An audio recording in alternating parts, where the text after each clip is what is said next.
Hey guys, EBPMAN here, and today we're going to go over the iOS 11 updates to your iPad. Now, this affects the majority of the iPads on the market that were able to take the upgrade.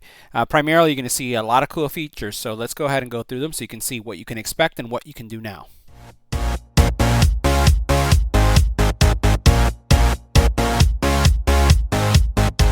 So the first feature we're going to look at is the control panel. And there's going to be a couple things we're going to see too, also the multitasking that you can see on the side. So the control panel, you're going to be able to increase and decrease the brightness of your screen, change the volume. If you press and hold, it's going to be multiple functions. You'll notice how you have your night shift and also true tone. The night shift is going to adjust the screen color so that it is easier to look at night.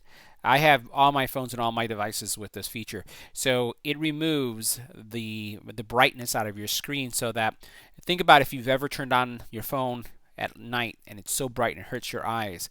Doctors also state that because of the brightness of the screen that you may not be able to go to sleep immediately because of how bright and the colors that are there. So it's like a blue light filter, so you can turn that on. True tone, you can turn that on or off too, and that's going to give you the ability to adjust the screen. So this screen will automatically adjust based on the lighting in the room to the best brightness. So that's something you can turn on and off. But the point is that you have multiple functions. If you press and hold, you're going to get multiple functions. In some cases like this one, you're not, but you can see that this one has some features. So what I would recommend is that you experiment. Notice how it blew up and you have more things so you can actually transmit the audio or stream it to another device if you have a connected device, or if in this case the camera.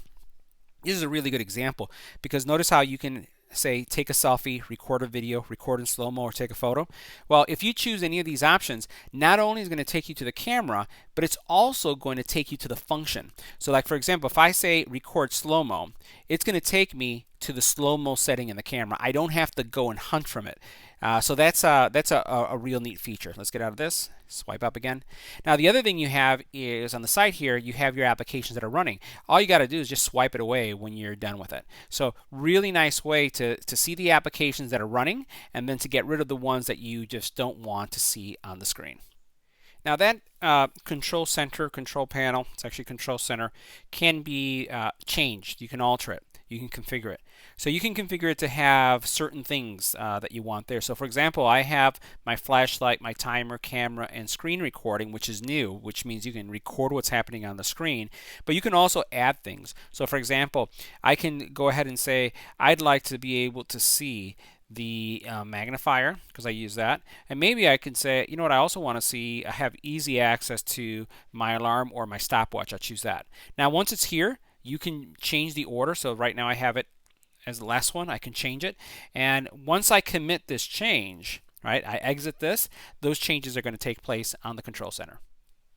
So now go ahead and let's look at the change that we made. Now what you'll notice is that we have the magnifying glass and we have the alarm here that came in.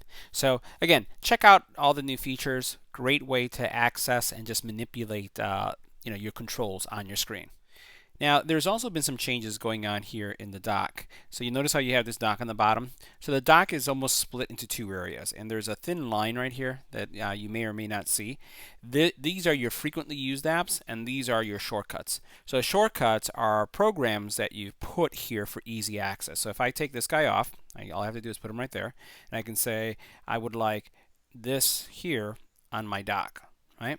Now this is going to be things that I have chosen to have there as shortcuts and quick access. Over here, as I continue to use programs, they just show up as being frequently used. So now, in addition to having this dock in the bottom, if you're in a specific app, that dock can be brought up at any time. All you have to do is swipe from the bottom up slowly, and it will show up. Now, if you are in that app and you swipe up all the way, you're going to come up into the multitasking area. And then this is going to give you the ability to go into any of your other apps. So if I wanted to go into the camera, or if I wanted to go into Chrome, I'd be able to just jump into it. Just as simple as that. Again, all you do is bring up, right? I can go back to my tap here to go to that frequently used one, or if I go all the way up here, I can go back into Flipboard. Now, if I want to remove an app that has been activated, all you do is swipe up and it's gone. All right, so now there's three ways to do multitasking. And the first one, well, we're going to talk about sliders. We're going to talk about the multi-window, and also picture-in-picture. So let's pretend we're looking at an LG monitor like this. I bring up slowly like I showed you. And not all apps support this. So for example, Flipboard isn't doing it, but this app does. All you do is you grab what you want to see, and then you notice how it looks right there. You let it go. And now this is a slider. This slider can, if I grab this, I can put it on either side of the screen.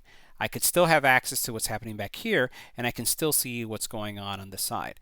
Once I'm done with what's here, all I do is I swipe it away, just like that. All right, so here's the second way. I'm looking at the LG monitor.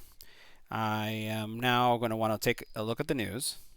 I'm going to bring it over here, and now notice that I have a splitter here. So now what I can do is I can adjust it this way. Now I have access to each one on each side.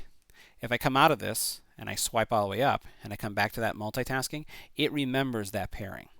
I could swap content. Like if I wanted to switch the content that's here from here, or bring in another app, all I have to do is drag it right on top and it's going to replace that.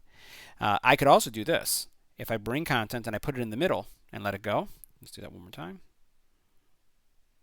One more time right there. Like this. Now I have 3 windows going on. Messages, this one right here, this one right here, and this one right here. If I go out of this, bring this up, come back to it, it's going to retain the 2 that I was working with, but it's not going to keep that window. So that's one thing to realize. Now, if I want messages to be here, all I do is I drag it in its place. And now messages in this area. Bring this up again, and if I want the news to be in that place, all I do is I drag the news into that place, and now the news is in that specific area. So a lot of flexibility with multitasking. Now here's the last one, picture-in-picture. So what you can do is you can open up an app, just like I'm doing right here. And as the video is playing, you can actually select this icon here. When I select this icon, it's now in small mode, right? So this is going to allow you to keep this running no matter where it's at. Now, not every app does this.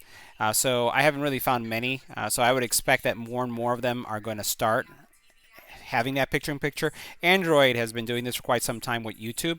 YouTube is not supported here yet. I think Netflix works. So this is another option for you if you want to watch video and then also navigate the web. Now there has also been some keyboard improvements that I think you're going to benefit from. All of us will. So you notice that on your keyboard you have 2 characters. You have the S and the pound sign, the and the dollar sign. And typically if you wanted to access any of these, you would just switch over, right, to get those characters. But what you can do now is if you tap once, you're going to get that character. But if you swipe down, you get that special character that's on there also. So notice how I'm just swiping down on those letters, and the special characters, or the @ sign in this case, the percentage sign, is all appearing. So once again, makes it a lot easier when typing, since you don't really have to press this button or go into any other area. Now the next improvement I wanted to talk about is the file manager. Now it's not quite a file manager like you have on a PC or even on the Mac or on the Android ecosystem, but it still is a good step forward. You have access to all your folders, and as you install more programs that can support the file manager, it's going to show up here. What I use with the new system is the ability to be able to put things in my Google Drive or any other cloud service that I have and interact with all my folders. So as you have other programs, the folders are going to come up. You're going to be able to, within each one of these folders, you'll be able to select them, copy them, move them, and interact with things that are on the cloud, which gives you a lot of flexibility. So this concludes my favorite features and my tips for the iPad and the iPad Pro with iOS 11. If you have any comments or questions about these, leave them in the comment area below. If you liked the video, give it a thumbs up. And as always, don't forget to share and subscribe. Thanks for watching.